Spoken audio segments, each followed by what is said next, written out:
여러분 안녕하십니까? 8월 3일 토요일 광주 MBC 뉴스투데이입니다. 먼저 오늘의 주요 뉴스입니다.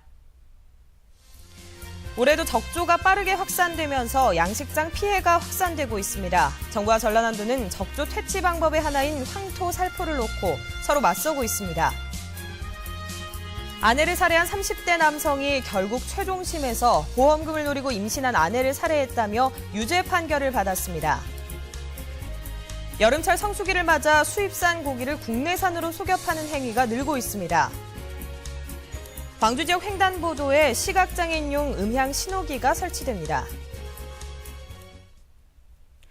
경남에서는 적조 때문에 양식장 피해가 100억 원을 넘어섰습니다. 올해 적조는 예년보다 빠르고 치명적입니다. 정부가 고집하는 황토 살포의 장단점, 전라남도의 대책, 그리고 현실을 문현철 기자가 살펴봤습니다. 황토는 적조 생물을 죽이는 것이 아닙니다. 적조 생물에부터 바닷속으로 침전시킵니다. 황토 살포를 찬성하는 쪽은 현재까지 황토만이 검증됐다고 말합니다. 반면 전라남도는 물갈이 어선과 전해수 처리기 도입이 더 현실적이라고 맞서고 있습니다. 문제는 예산입니다. 전라남도는 물갈이 선박을 투입하고 바닷물을 끌어올려 산성물질로 만든 뒤 뿌리는 전해수 처리기를 임대했을 계획입니다. 각각 5억 원과 3억 6천만 원이 소요됩니다. 각각의 방식이 어느 정도의 면적을 방지할 수 있을지는 검증도 안 됐습니다. 정부 예산이 없는 상태에서 지난해처럼 완도까지 적조가 넓게 번지면 지방 예산 부담은 불가피합니다.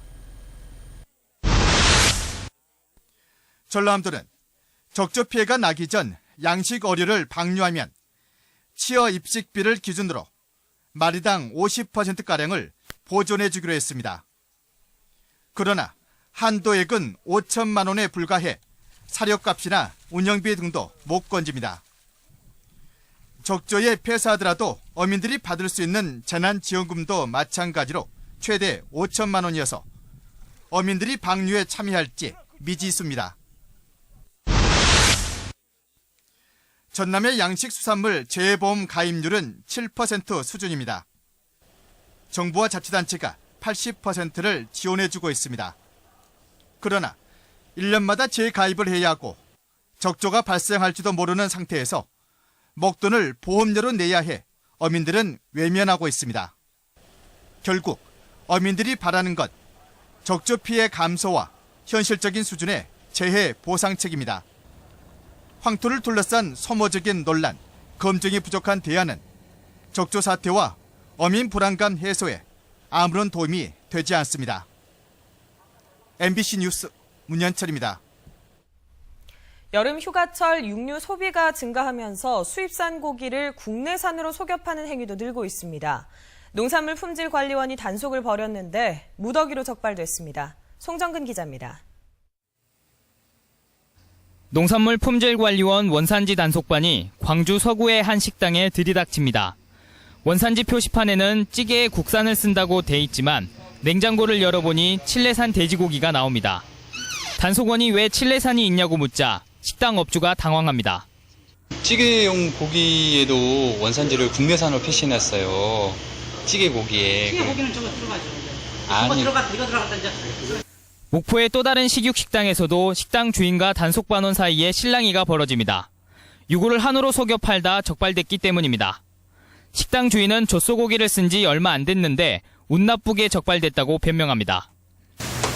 과거 이런 적 있어요? 네. 과거 언제부터 했어요? 얼마 안 됐어요. 휴가철 고기 소비가 늘면서 국산과 수입산의 가격 차가 커지다 보니 원산지를 속이는 행위도 기승입니다. 농산물 품질관리원 단속 결과 식당 87곳이 걸렸습니다. 이 가운데 15곳은 원산지 표시도 아예 하지 않았습니다. 축산물 가격이 높고 또 소비자가 국산을 선호하고 수입 축산물하고 국산 축산물에 대해서 구별할 수 없는 점을 이용해서 또 부당 이득을 취할 목적으로 이렇게 광주 전남에서 올해 적발된 축산물 원산지 위반은 모두 300여 건, 최근 보름 동안에만 단속 건수의 4분의 1이 적발될 정도로 원산지를 속이는 업소가 많았습니다. MBC 뉴스 송정근입니다. 바쁜 생활에서 벗어나 여유를 찾을 수 있는 휴가. 광주를 조금만 벗어나서 서해안으로 달려가면 기다림의 미학을 보여주는 풍경을 만날 수가 있습니다. 김난희 캐스터입니다.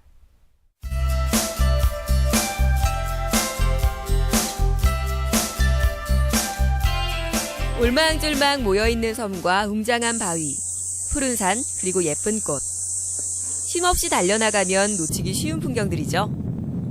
속도를 낮추고 굽이굽이 코너를 돌 때마다 새로운 풍광이 눈에 담깁니다. 시원한 바닷바람이 불어오는 산책로에서 쉬어가는 여유도 필요합니다. 힐링이라고 하나 그런 것처럼 여기 오니까 마음이 편안해지면서 업무적인 스트레스가 정말 한순간에 눅눅득 사라지는 그런 느낌을 받는 것 같아요. 한날을 앞으로 세우고 오케이. 해와 바람이 좋은 날. 좋기 하루를 기다려야 반짝이는 보석을 볼 수 있습니다. 소금을 직접 모으고 담고. 아이들은 난생 처음 하는 체험이 그저 즐겁습니다. 책에서만 보던 그런 것을 직접 체험하니까 애들이 더 호기심도 가졌던 호기심도 실질적으로 이용할 수 있고.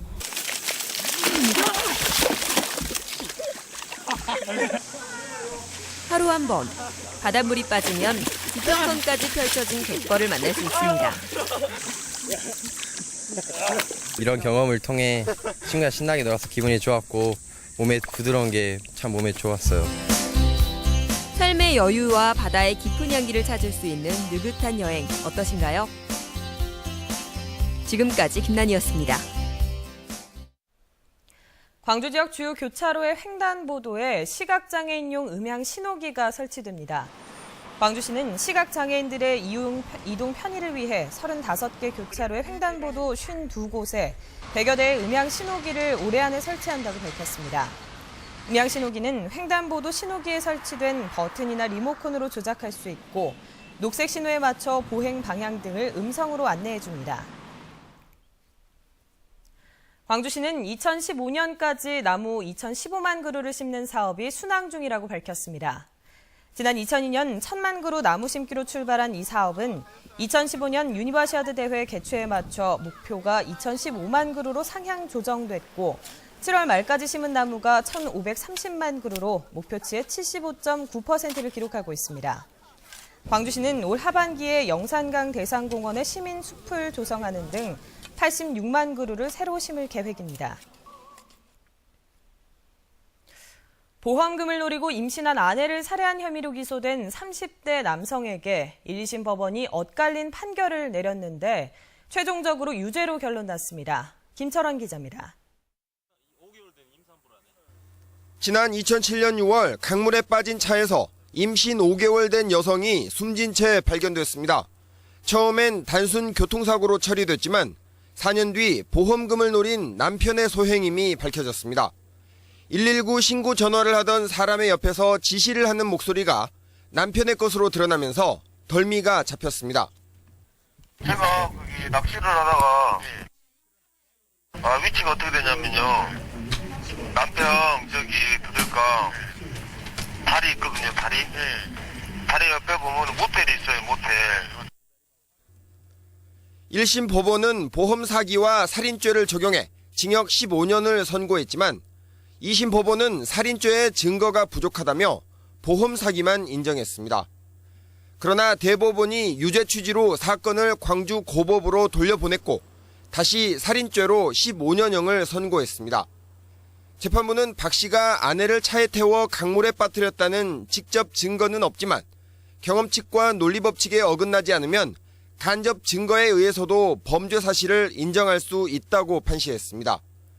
반전에 반전을 거듭한 임신부 사망 사건, 결국 남편의 잔인한 범죄였던 걸로 결론 났습니다. MBC 뉴스 김철원입니다. 순천 청암대가 교내 비리 의혹을 고발했다며 교수 3명을 해고해 논란이 되고 있습니다. 청와대는 대학 음해성 방송에 참여하고 총장 학력 위조 논란에 대해 방송사와 인터뷰를 했다는 등의 이유로 사회복지과 유모 교수를 비롯해 교수 3명을 파면 또는 해임했습니다. 이에 대해 해직 교수들은 보복성이 담긴 부당한 해고라며 복직을 위해 대학 측에 소명하는 한편 법적 절차를 밟겠다고 밝혔습니다. 민주당 전남도당이 지역 국회의원과 지역위원회 당직자들이 참석한 가운데 민생정당 구현 방안을 모색하고 당원들의 결속을 다졌습니다. 민주당 전남도당은 이 자리에서 생활에 밀착한 민생정당으로 거듭나야만 내년 지방선거에서도 승리할 수 있다며 민주당의 심장부인 전남에서부터 도민을 받드는 자세로 민생 문제를 해결해 나가자고 다짐했습니다.